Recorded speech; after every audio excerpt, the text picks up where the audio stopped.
Hi guys, Eleanor Glennon here. I'm a child and adolescent psychotherapist and play therapist. I run a small private practice called Kinnegad Play Therapy here in the Midlands, and I'm going to be showing you how to use some of the fabulous resources that are on offer with Laois County Library Service right now through their toy and sensory resource collection.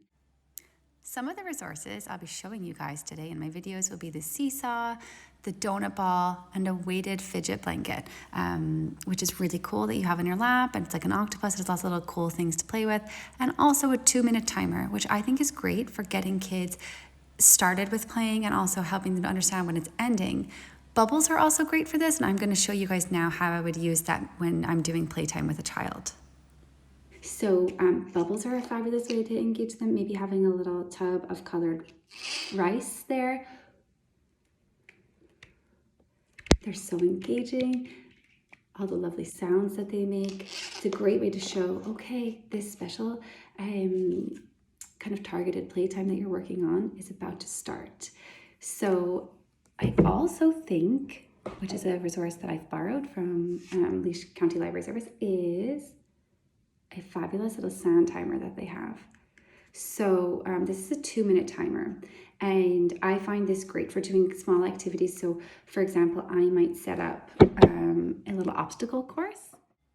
So we set a timer for 2 minutes to get through the whole obstacle course using some materials we had at home already, like tunnels and mats and trampolines.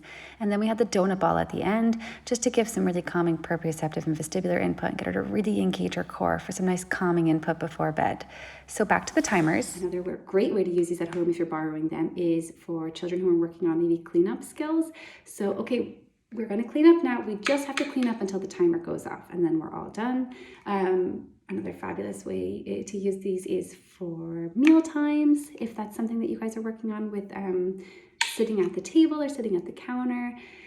There's so many amazing ways to use timers. They're one of my most utilized resources here in my private practice, and something I always recommend to parents. I think they are wonderful. It's great because it provides visual stimulation for the child so they can just watch the sand fall, and it's really relaxing.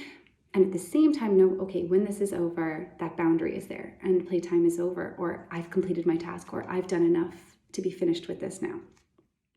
So just to show you guys a quick example of how I used the 2-minute timer at home, we set it and my daughter had to do 10 jumps on the trampoline, 6 goes over and back on the seesaw, and then get through the tunnel all in 2 minutes. Since she's really enjoying it and she's feeling intrinsically motivated to do it all on her own, it was a success and we all had a ball. So get to Laois Libraries and take out some resources and have a ball.